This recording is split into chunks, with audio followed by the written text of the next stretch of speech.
Hi guys, tayo'y gagawa ng remedy para sa paggamot ng namamagang gums or gilagid. Ito'y simple lang at makikita sa ating kahabayan or bahay-bahay or sa mga kusina natin ito makikita. So kumuha lang tayo ng bawang, isang pirasong bawang, tapos idikdik mo lang yan.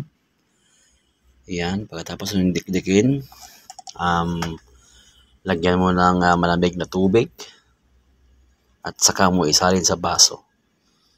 Yan, kung kaya nyo maraming bawang, kung kaya nyo ang anghang ng bawang, ay kaya nyong imumog ito ng hanggang 30 seconds. At gawin ito bago matulog at saka right after kayong gumising sa umaga. Imumog nyo lang ito at tsak matatanggal ang namamagang gums or sakit sa ngipin dahil ito ay mayroong antibacterial na nagpupuksa ng mga germs sa ating bibig.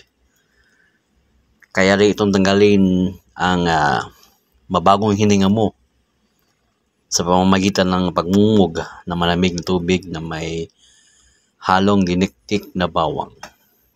Gawin lang ito araw-araw. Kung kaya nyo ang kanyang anghang, pwede itong gawing umaga at gabi.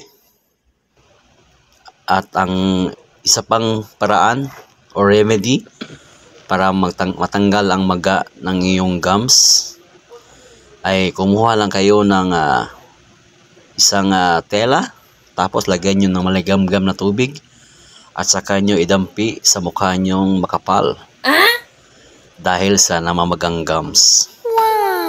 Ika nga i-hot compress mo para mawala yung maga niya sa gums mo. Gawin lang ito ng siguro mga 5 hanggang 6 na beses araw at gabi. Kung meron kayong bakanting oras, pwede niyo araw-arawin or oras-oras yung gawin hanggang sa humupa yung namamagang gums sa inyong bibig. Ayan, sa akin effective itong remedy na ito dahil isang araw lang humupa agad ang ganyang pamamaga. Kaya sana may natutunan kayo sa remedy na ating ginawa. Kaya subukan nyo na at wala namang mawawala dahil ito ay libre lang kasi makikita ito sa ating mga kusina. Kaya hanggang sa muli, paalam, sige bye! Thanks for watching.